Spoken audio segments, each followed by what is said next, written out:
తెలుగు బుల్లితెర అలాగే వెండితెర నటుడైన నోయల్ సేన్ గారి గురించి ప్రస్తుతం ఒక వార్త సోషల్ మీడియాలో వైరల్ అవుతుంది. నోయల్ గారు సీరియల్స్ అలాగే ఎన్నో సినిమాల్లోనూ నటించారు. అంతేకాకుండా ఈయన ఎన్నో తెలుగు షోస్కు కూడా హోస్ట్గా వ్యవహరించారు. నోయల్ గారు బిగ్ బాస్కు కూడా వెళ్లారు. ఈయన బిగ్ బాస్ సీజన్ 4లో పార్టిసిపేట్ చేశారు. ఈయన ఎస్తేర్ నొరోన్హా అనే యాక్ట్రెస్ను ప్రేమించి పెళ్లి చేసుకున్నారు. ఎస్తేర్ గారు కూడా ఎన్నో తెలుగు సీరియల్స్లోనూ సినిమాల్లోనూ నటించారు. వీరిద్దరిది ప్రేమ వివాహమే అయినప్పటికీను వీరిద్దరు కలిసుండలేకపోయారు.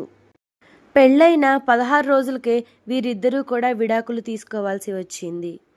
ఎంతగానో ప్రేమించి పెళ్లి చేసుకున్న వీరిద్దరూ కూడా ఎందుకు పెళ్ళైన 16 రోజులకే విడాకులు తీసుకున్నారంటూ ఎంతోమంది అడిగారట.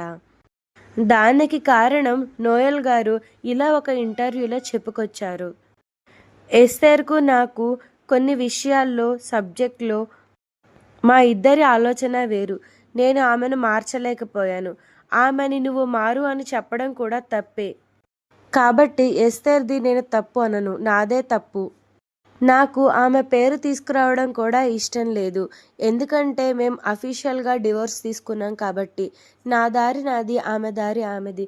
ఇప్పుడు నేను ఎంతో హ్యాపీగా ఉన్నానంటూ ఇంటర్వ్యూయర్కి చెప్పుకొచ్చారు.